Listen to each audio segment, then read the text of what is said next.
berbicara tentang pemberian yang sifatnya seumur hidup ya. Bismillahirrahmanirrahim. Alhamdulillah wassalatu wassalamu ala Rasulillah wa ala alihi wa sahbihi ajma'in. Bab hibatul umrah, bab tentang pemberian seumur hidup. Ya. Al-umrah, apa maksud dari al-umrah ini? Umrah itu seperti rukbah. Ya, al-umrah bi dhammil ain al-muhmalah wa sukun al-mim wa alif maqsurah mushtaqqatun min al-umr wa hiya al-hayat, pemberian sepanjang hidup. Ya. Sumiyat bidzalik, kemudian dinamakan pemberian semasa hidup. Li'annahum kanu fil jahiliyah. Kenapa disebut hibatul umrah? Karena pada zaman jahiliyah yu'tar rajul aw yu'tir rajulur rajulad dar aw ghairaha wa yaqul a'martuka iyyah. Ada orang yang memberikan rumah kepada temannya pada zaman jahiliyah dengan pemberian yang sifatnya hanya semasa hidup dia. Dikatakan, saya berikan rumah ini kepadamu semasa kamu hidup.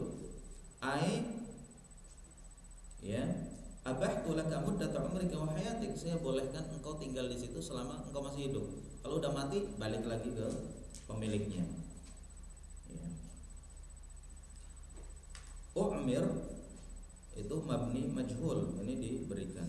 Al-umrah seperti ar-rukbah. Ya, ini pemberian yang biasa dilakukan pada zaman jahiliyah. Fakanu yarqubuna mautal mauhubi lahu liyarji'u ilaihi hibatuhu. Mereka menunggu-nunggu meninggalnya orang yang dikasih ini, karena dia dikasihnya semasa hidup dia atau sepanjang hidup dia, berarti kalau mati nanti ditarik lagi barang pemberian itu. Faqara syar'u al-hibah. Syariat Islam membolehkan dan membenarkan tentang hibah ini, wa abtala asyartul mu'tad laha. Namun dibatalkan syaratnya, karena hibah itu sudah ketika diberikan sudah lepas dari kepemilikan dia dan berpindah kepada pemilikan orang yang dikasih. Ya. Adapun orang yang memberikan cuma diberikan selama masa hidup, kemudian ketika mati diambil lagi, ini adalah syarat yang batil, syarat yang bertentangan dengan makna hibah. Namanya hibah sedekah, ya sudah dikasihkan seterusnya untuk anak dia dan keturunan dia. Adapun kembali dari apa yang telah diberikan, ini enggak boleh. Ini seperti hadis sebelumnya, al-aidu fi hibati kal-aid fi qai'i. Ya, kal-kalbi yaqi'u thumma ya'udu fi qai'i. Orang yang memberikan pemberian kepada orang kemudian diambil lagi, baik diambil masa hidupnya maupun setelah matinya, itu seperti anjing yang muntah kemudian muntahannya dimakan lagi. Walidha qad an-nabiy sallallahu alaihi wasallam bil umrah liman wuhibat lahu wa li'aqibihi man ba'dah. Oleh karena itu Rasulullah memberi putusan ketika ada orang yang memberikan hibah umrah, hibah sepanjang hidup atau semasa hidup, itu Rasulullah putuskan sudah itu menjadi milik dia, baik dia masih hidup maupun setelah mati nanti, dan juga menjadi milik ahli warisnya, anak istrinya setelah sepeninggal dia. Wa nabbahahum ila hifdzi amwalihim, dan Allah mengingatkan kepada mereka untuk menjaga harta-harta mereka. Jadi jagalah harta, kalau enggak mau dikasihkan jangan dikasihkan. Kalau mau dikasihkan, kasihkan secara mutlak ya.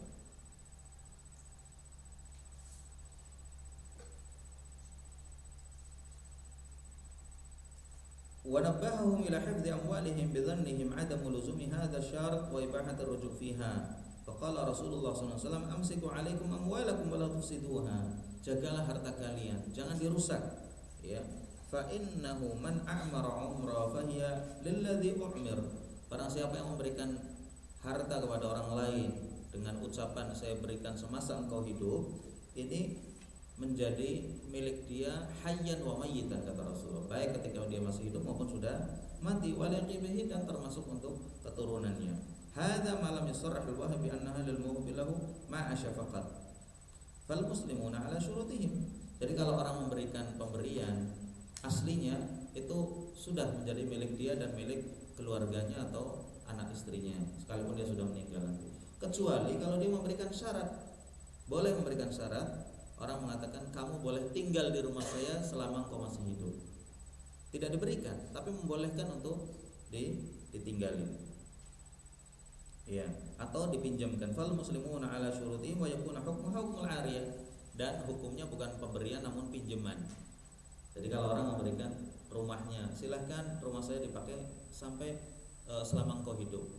Itu bukan dikasihkan tapi dipinjamkan untuk ditinggali. Silahkan mobil ini dipakai selama engkau masih hidup, selama engkau masih kerja, selama keluargamu masih misalkan membutuhkan dan seterusnya. Selagi membutuhkan boleh dipakai. Kalau nggak butuh lagi sudah dikembalikan.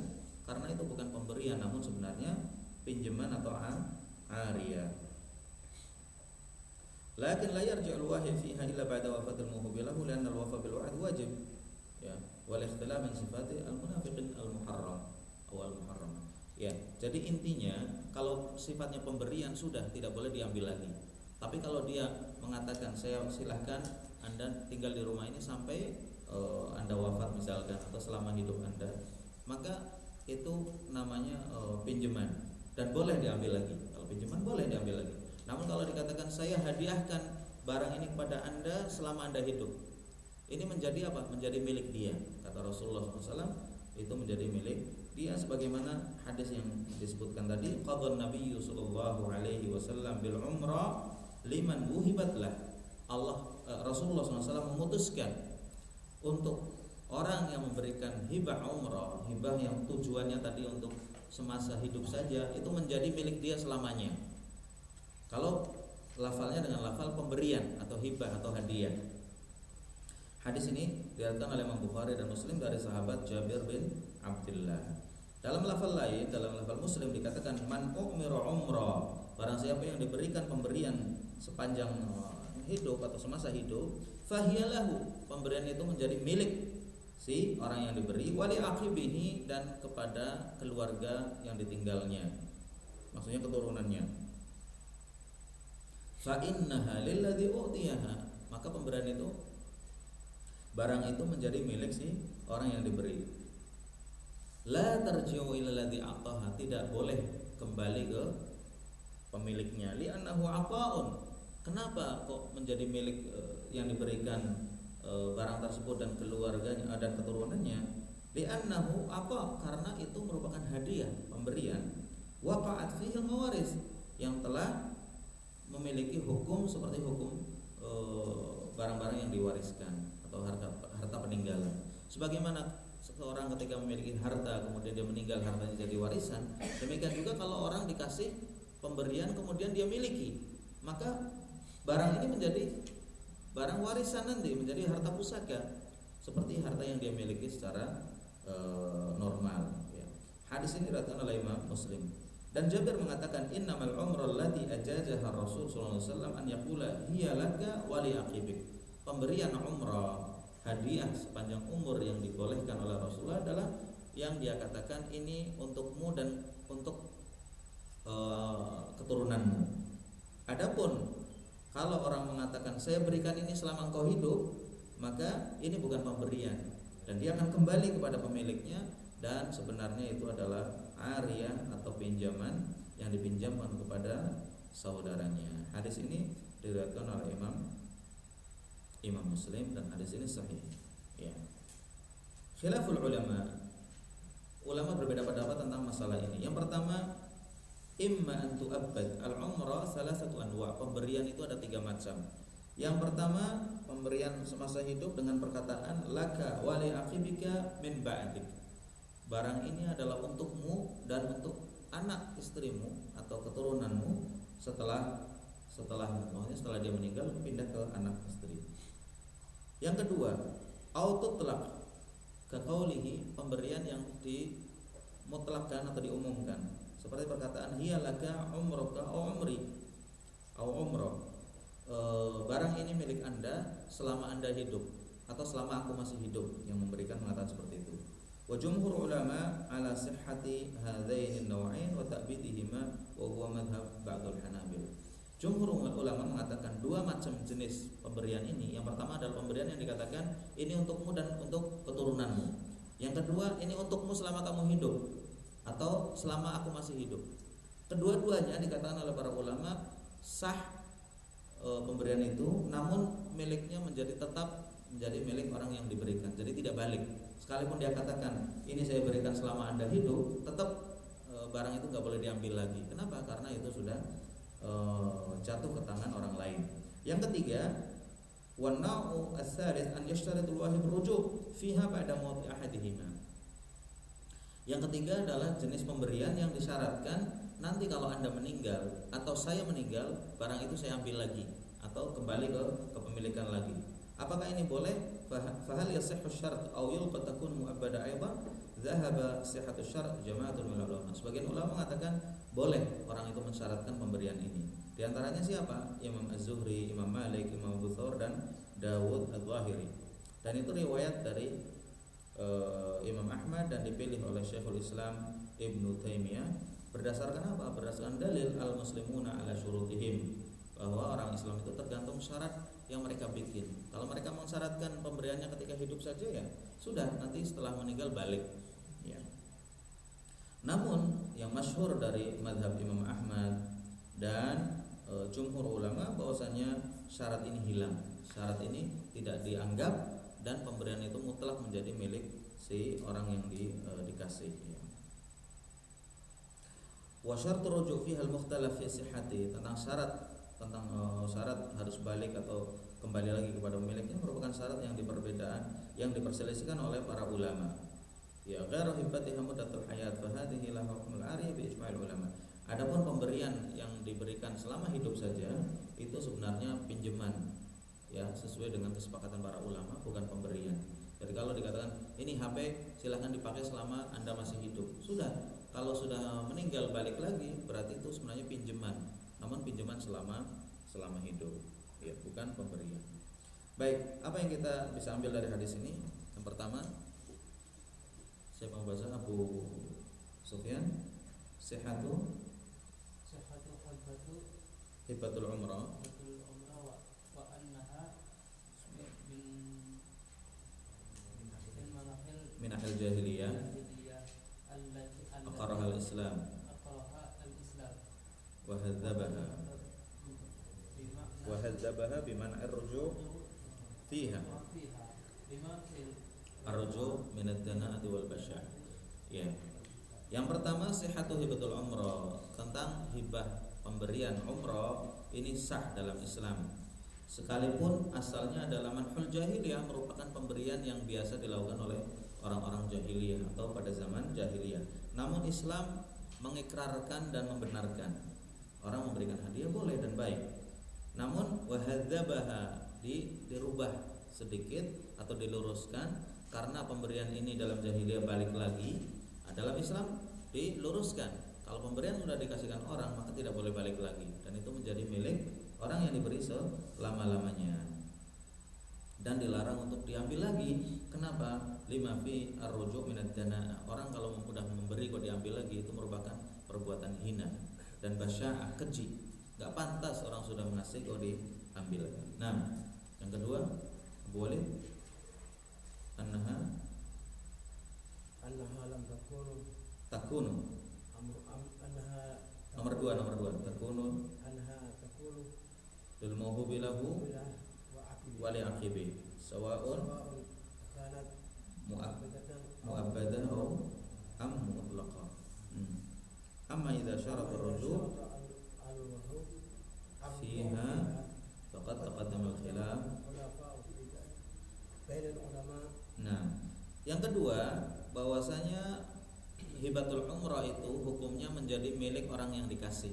Kalau udah dikasihkan, sekalipun dia katakan ini untukmu selama engkau hidup, ya, maka sebenarnya itu adalah menjadi milik yang dikasih selama-lamanya. Baik hibah itu mu'abbadah untuk selamanya maupun mutlaqah yang diberikan secara mutlak, ya, tanpa dikasih syarat. Amma idza syaratur ruju', adapun kalau memberi namun disyaratkan nanti kalau meninggal saya ambil lagi, ya, maka di sini khilaf antara para ulama. Ada yang mengatakan tidak boleh diambil lagi. Kalau udah dikasih maka itu hukumnya menjadi milik orang yang dikasih dan keluarganya dan keturunannya. Yang kedua, bisa balik lagi, namun hukumnya bukan pembelian, pemberian, namun hukumnya adalah pinjaman. Jadi sebaiknya dia katakan, saya kasihkan barang ini untuk Anda pakai ya sebagai pinjaman selama Anda masih hidup. Kalau sudah meninggal, barang ini saya ambil. Enggak apa-apa, itu boleh. Tapi bukan hibah namanya. Tapi namanya i'arah atau pinjaman. Ya, sekalipun khilaf di antara para ulama apa boleh apa enggak dalam pemberian itu dikasih batas. Nah, atau dikasih syarat. Yang ketiga, amma idza kanatil hibah Abu Wahyu. Amma idza kanatil hibatu li maddatil hayat faqad bi anna qala hiya laka ma dumta hayyan aw ma 'ishta wa hadhihi laha hukmul 'ariyah. Nah, apabila hibahnya itu diberikan semasa hidup saja dengan mengatakan ini untuk Anda selama Anda hidup atau selama Anda masih hidup, maka hukumnya sebenarnya bukan hibah namun hukumnya adalah pinjaman. Nah, yang terakhir, inna syurut fasida ghair lazimah fil 'aqd. Nah, walau dhannaha al-'aqid lazimah nafi'alah. Lakin qala al-fuqaha wa yasbutul khiyar imda'il bai' aw raddihi li mushtarin dhanna ma laysa lahu dhamna aqid. Nah, yang keempat dan terakhir, bahwasanya syarat-syarat yang rusak dalam sebuah akad itu tidak lazim. Kalau ada syarat dibikin oleh pembeli atau penjual atau orang yang ngasih dan yang dikasih membuat syarat. Misalkan apa? Saya jual mobil ini dengan syarat Anda jangan menjualnya ke orang lain. Ini syarat yang fasid. Kenapa? Namanya udah jual beli, ya sudah itu milik si pembeli, mau dijual, mau dipakai terserah dia. Kalau udah dijual kok mengatakan saya jual tapi jangan dijual ke orang lain, syarat yang kedua ini batal. Kenapa? Karena bertentangan dengan makna jual beli. Ya. Syarat yang batil seperti ini, saya kasihkan barang ini, tapi nanti kalau kamu mati saya ambil lagi. Kalau sifatnya sebagai pemberian, ini pemberian syarat yang batal karena pemberian aslinya sudah selesai. Kecuali kalau mengatakan silakan pakai sampai engkau meninggal, itu bukan pemberian, namun hukumnya ariyah. Ya. Syarat yang fasid ini yang mengatakan harus balik lagi ini tidak dianggap, tidak ada faedahnya. Walau dzannahal aqd lazim nafi'ah. Sekalipun orang yang melakukan akad ini menganggapnya sebagai sesuatu yang bermanfaat, ya, sesuatu yang bermanfaat bagi dia. Saya jual barang ini, rumah ini, tapi dengan syarat Anda jangan memperbaikinya atau jangan merubah rumah ini. Biarkan seperti apa adanya. Ya, sekalipun dalam akad itu dia katakan ya nggak apa-apa, setuju. Namun setelah beberapa tahun rusak diperbaiki, ya nggak masalah. Karena karena syarat yang dibikin dalam akad itu syarat yang batil, syarat yang bertentangan dengan akad itu sendiri. Atau orang yang mengatakan saya jual rumah ini dengan syarat tidak boleh untuk masjid misalkan, ya, tidak boleh dibikin masjid. Ya, ini syarat yang batil. Kalau udah jadi rumah mau dibikin masjid, mau dijadikan tempat tinggal, terserah dia, nggak masalah. Ya. Ya, termasuk syarat yang disyaratkan oleh orang yang memberi umrah ini, nanti saya akan ambil kalau engkau meninggal, ini syarat yang batil dan tidak ada faedahnya sekalipun dianggap itu berfaedah. Lakin qala al-fuqaha, hanya saja para fuqaha mengatakan wa yasbutul khiyar fi imdha'il bai' aradtihi li mushtarin dhanna ma laysa lahu dhimna aqdihi. Cuman kalau dalam akad jual beli kemudian dia mensyaratkan sesuatu yang mungkin menyebabkan pertentangan di kemudian hari, maka si pembeli diberikan khiyar, silahkan mau lanjut atau mau dibatalkan jual beli itu nggak apa-apa. Kalau dianggap merugikan ya batalkan, nggak masalah. Ya. Kalau misalkan mau lanjut ya itu pilihan dia. Ya mungkin itu yang bisa kita bahas pada hari ini, mudah-mudahan bermanfaat. Ya, sekalipun sedikit, namun insyaallah kita bisa memahaminya dan bisa mempraktekannya dalam kehidupan sehari-hari. Baik, sebelum kita akhiri ada pertanyaan. Nah, pemberian itu pemberian yang menghasilkan. Istilahnya ini salah satu petak ya. Hasilnya kamu saya berikan sesuatu kepadamu. Selama masih hidup. Hasilnya saja, tanahnya nggak dikasihkan. Ya, nggak apa-apa. nggak merusak adat ya. Maksudnya silahkan sawah ini digarap ya kan, atau sawah ini nanti kalau ngeluarin hasilnya untuk kamu, ya kan, nggak apa-apa. Karena hibah dari hasil. Yang tidak boleh adalah mengambil kembali apa yang sudah dikasih, itu aja intinya. Jadi dia mengatakan saya berikan hasilnya. Kalau ada hasilnya ya dikasih, kalau enggak ya enggak dikasih tentunya. Tapi bukan tanahnya. Tanahnya nggak dikasihkan kan? Enggak, cuma hak pakai aja, nggak apa-apa. Boleh. Kalau yang garap kamu ambil semua. Iya. Buat makan kamu. Keluargamu selama kamu hidup. Ya, nggak apa-apa. Karena dari hasilnya seperti dipinjemin itu lebih dekat pada ari. Dipinjemin, tanahnya dipinjem. Ya. Sewa gratis lah istilahnya. Kalau ke orang kan bayar karena dia keluarga, dia saudara, sudah silahkan dipakai atau digarap selama engkau masih hidup. Nanti kalau sudah mati ya diambil lagi. Makanya hasilnya yang diambil. Tanah itu memang sebenarnya nggak dikasihkan, dipinjamkan. Baik. Ada yang lain? Kalau yang mudorobah, misalkan yang mudorobah terus yang kasih itu orang meninggal itu, apa itu dia jadi yang Apakah terputus atau enggak? atau dikembali lagi yang modalnya itu? Iya tergantung. Kalau yang meninggal itu yang ngasih modal itu nggak terputus. Kalau yang menjalankan yang meninggal itu baru mudorobahnya dibatalkan atau modalnya dikembalikan atau usahanya dihentikan. Tapi kalau yang meninggal adalah pemilik modal, maka tergantung. Kalau dia bilang nanti kalau saya meninggal saya berhenti, maka ini berhenti akad mudorobahnya. Namun kalau dia tidak mengatakan seperti itu, ahli warisnya bisa melanjutkannya. Kecuali kalau ahli warisnya sudah hentikan aja usaha ini nggak bagus, misalkan saya nggak cocok, ya sudah berhenti secara otomatis karena dihentikan oleh ahli warisnya. Modalnya balik lagi, diambil lagi. Nah, baik, silakan. Memberikan apa itu namanya? Seumpamanya memberikan sawah, tapi nanti kalau saya sudah meninggal. Ya, itu namanya wasiat. Dari pemberian yang digantung sampai seseorang mau meninggal namanya wasiat. Wasiat tidak boleh diberikan pada ahli waris.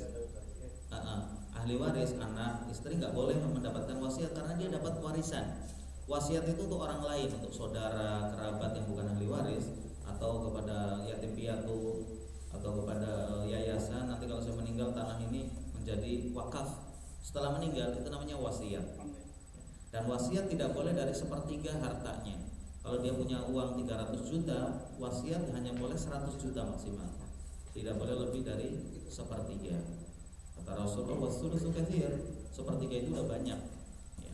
Jadi nggak boleh orang mewasiatkan semua hartanya. Nanti kalau saya meninggal, semua harta saya menjadi wakaf, nggak boleh. Karena dia punya ahli waris. Ya. Wallahu a'lam bishawab. Cukup? Ini di luar kerjaan, tapi anak suka timbul keraguan-keraguan. Silakan. Mandi janabah yang dibungkus dengan wudu. Maksudnya? Ya memang harus wudhu dulu Pak. Dibungkus dengan wudu, jadi ada yang disisakan. Kan wudu dulu, kan biasa kita wudu selesai semuanya. Gimana? Udah mandi. Kita berwudu. Sebenarnya mandi salah. Kalau otak salah, otak Jumat jam terus kita bersih-bersih, terus kita meniat mandi Jumat, sesuai dengan mandi wajib. Terus kita berwudu, kan biasa wudu. Nah disisakan kakinya. Kata Rasulullah, dia tidak pernah beranjak begini kan, duduk kakinya nggak kesana kemari kayak dipaku itu. Kita wudu, habis itu udah wudu selesai, kakinya dibiarkan dulu. Setelah itu kita mandi jenabat dengan niat diawali jalur kanan, satu kanan bersih, terus kiri bersih semuanya. Baru sudah selesai, baru wudunya kakinya diusap. Terakhir. Yang wudu tadi itu sama diusap. Ya dia dibersihkan terakhir wudunya kakinya. Apakah itu sahih? Iya. Baik. Jadi memang Rasulullah SAW ketika mandi jenabat kakinya diakhirkan. Ya, kenapa? Karena beliau ketika mandi jenabat berwudu sebelumnya, kemudian tidak menyentuh kemaluannya. Ya, ketika nggak menyentuh kemaluan itu nggak batal. Artinya wudu yang pertama itu bisa untuk sholat. Dan terakhir karena kenapa diakhirkan kakinya? Wallahu alam, diantaranya penyebabnya adalah karena kamar mandi zaman dahulu kotor, ada tanah dan seterusnya, sehingga kalau sudah dicuci kakinya kemudian terakhir langsung keluar, itu ada kotoran yang ke bawah di kaki, sehingga terakhir dari wudu wudhu itu diakhirkan sampai beliau selesai mandi. Ada memang hadisnya itu. Ada memang hadisnya dan nggak apa-apa. Baik. Kemarin itu istri saya bilang, bolehkah wanita itu menjalankan sholat? Maksudnya waktu sholat jihad, karena anaknya itu masih kecil untuk Mengajari, ya nggak apa-apa. Wanita menjaharkan sholatnya nggak apa-apa dan itu sunnah, tapi untuk yang khusus wanita, tidak ada laki-laki. Oh dalam sholat? Oh ya enggak. Kalau dalam sholat tidak. Iya. Kalau dalam sholat tidak. Tapi kalau mau ngajarin ya diajarin di luar sholat. Waktu sholat enggak. Kecuali yang seperti Fatihah, takbir, suratan nggak apa-apa. Tapi rukuk sujudnya tidak boleh keras-keras. Artinya jahar keras ya. Tapi kan. Oh iya nggak apa-apa. Nggak apa-apa karena Rasulullah SAW dalam sholat beliau kadang-kadang kedengaran sholat bacaan rukuknya, sujudnya, sehingga para sahabat tahu apa yang dibaca oleh Rasulullah. Ya. Tapi kalau kerasnya seperti Fatihah semuanya ya nggak boleh, nggak apa-apa insyaallah. Insyaallah. Ya. Dan bagus juga kalau diajarin di luar waktu sholat karena lebih. Baik, terima kasih. Subhanakallahumma rabbana wa bihamdik asyhadu an la ilaha illa anta astaghfiruka